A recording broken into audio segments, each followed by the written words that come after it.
Chasing the stars, we'll stride into the dawn. Never back down till the battle is won.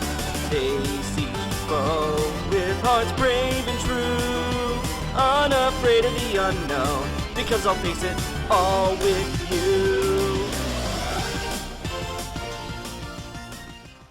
Hello, I'm the reviewer. You review it, I review you. This is my partner, Mr. It. Today, we'll be looking at Linkara's review of X-Men Green. Hey, did you know that Marvel has a digital subscription service that includes 29,000 back issues, including digital-only releases and new comics released 3 months after printing? Great for newcomers wanting to get into comics? Yes, I did actually. I hate it. Okay, specifically, it's one thing that I hate. Before Marvel Unlimited was a subscription service, it was basically a digital storefront where I, in particular, got the two miniseries Unbelievable Gwenpool and Gwenpool Strikes Back. However, in the modern version of the app, while I still have access to Unbelievable Gwenpool, Gwenpool Strikes Back is now locked behind the subscription, despite the fact that I already paid for the individual miniseries. I'm not too bothered by it because I still have an older version of the app on my tablet so I can still access it, but it's still kinda scummy. Oh, Infinity? Do you mean the event comic Infinity, the character Infinity, the various comics including Infinity in their names, the tie-ins to things with Infinity in them, the Disney Infinity stuff? You know, despite me owning a pretty prominent display of the figures, the mention of Disney Infinity hit me with a weird wave of nostalgia. Because it's not X-Men Infinity, it's X-Men Unlimited Infinity Comic. Yes, comic is part of its name, it would seem. To be fair, technically DC's full name is Detective Comics Comics. So let's dig into X-Men Infinity number 5 to 12, aka X-Men Unlimited Infinity Comic number 5 to 12, aka X-Men Green, 2.8 HD final remix of Fragmentary Passage. Nature Girl compliments him on the song, though Pyro is more amazed by the fact that he's actually playing it on a tree branch. See, Krakoa is not just alive, but it can manipulate its environment, which apparently involves making tree guitars. I mean, technically all guitars, or at least acoustic ones, are mostly made from trees. Just don't ask what's involved with making and playing a woodwind instrument, though. Me, me, me, me, me, me, me, me, me, me, me. Krakoa says you're most welcome. He enjoys when you play it too. Unfortunately, it just keeps wanting you to play Stairway to Heaven on a loop. Could be worse. Could be asking for Wonderwall. But these days, there is far more pain and fever than ever before. I must drop some ibuprofen into a volcano to solve this problem. I don't think that'll work. Maybe if you wrap it up in a virgin sacrifice, though. Also, this is a me problem, but I can't take Nature Girl seriously because every time I look at her, I see the VTuber Haruka Caribou, what with those antlers. It's a fucking magnifying glass, you idiot! Huh, that was pretty tame for Haruka. Krakoa has portals that can take people anywhere they need to go, so Nature Girl heads to Las Vegas and the grocery store. She claims that she's on an environmental mission, but in reality she's just going gambling. They yell out to her to surrender, but when she fails to do so, they decide to send the police dog Jaws in. Okay, there's a lot that can be said about the scene in regards to how unfortunately realistic it is. Meanwhile, I'm focusing on who the hell names their dog after a man-eating shark? Anyway, yeah, apparently this dog loved sea turtles as well, since it agrees with her and decides to join up with her cause. Okay, I don't know anything about Nature Girl outside of this comic, but is it possible that her powers have influenced the dog's opinion, and she's somehow too far up her own ass to consider that when asking it for judgment? But he's got other animals to worry about, because Nature Girl summoned a frickin' birdemic on the cops! It's fine, they just need a Pikachu to take them out.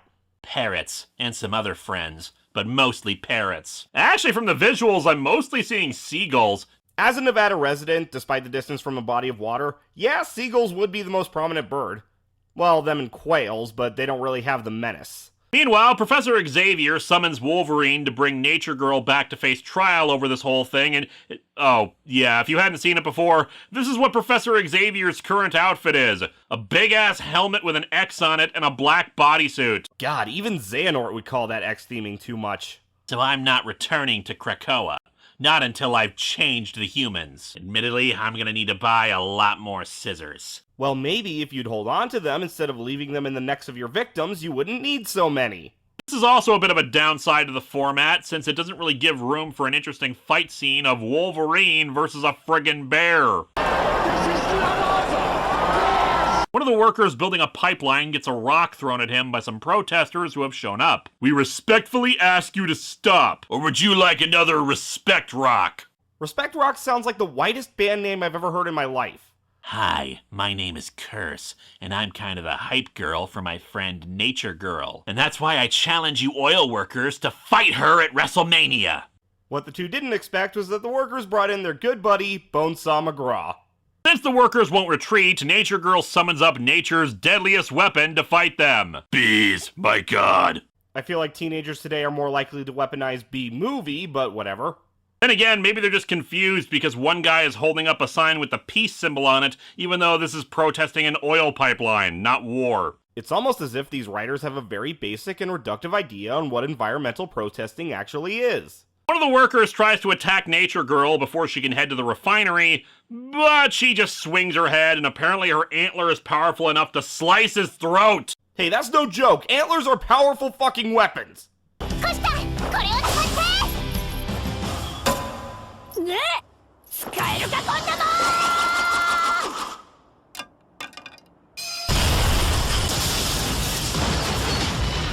Now that she's fighting back against the infection, she feels alive! Let this be a lesson to those who suffer from chronic, unexplained pain. Just murder people! Honestly, it wouldn't surprise me if some people did go that route. Too bad this comic isn't nuanced enough to explore what a tragedy that is. Cut over to the mutant Sauron, whom, if you're not familiar with, he's the guy from that one mimetic panel about not wanting to cure cancer, but wanting to make people into dinosaurs. As awful as that is, at least he goes for what he wants. She puts Curse into a hypnotic state where she's happily watching the Earth be turned into hell. Black Mamba believes the two were hired to do this by a rival company, not really getting the whole environmental terrorism thing. To be fair, these two don't exactly have the same public awareness as Avalanche. Nature Girl fights back against the Dark Force energy, including with an admittedly gorgeous looking but kinda goofy shot of the friggin' turtle yelling out, "Avenge me!" Sorry, Turtle. Nature Girl is, or was, part of the X-Men, not the Avengers. However, Sauron shows up to bring us into issue 10. That line must sound really weird out of context to someone who doesn't know anything about Marvel, but is a huge fan of Lord of the Rings. Back on Krakoa, Emma Frost gets hit with a wrongful death lawsuit over what happened at the oil pipeline, which seems like a weird thing to sue them over when there's no evidence that she was sanctioned or the like. I'm no legal expert, but it could be that since Nature Girl isn't an adult, they need to serve whoever is considered her legal guardian. Wolverine knocks out Curse before he can use his powers on him again. Yeah, he was using them throughout the fight. Okay, minor issue here. Linkara using he-him pronouns with Curse, who last I checked is established as a girl. Krakoa agrees that the two must be put in the pit. No, anything but luck, bitch. Anyway, he has Wonderwall. Let's see. Go back in the script to rethink my Wonderwall comment, or do a bit here about how I should probably look ahead while writing said script. Choices. Anyway, this review is good. While a bit lighter on the jokes than other episodes, it was necessary to really spell out how awful this book's messaging was. I'm the reviewer. You review it, I review you.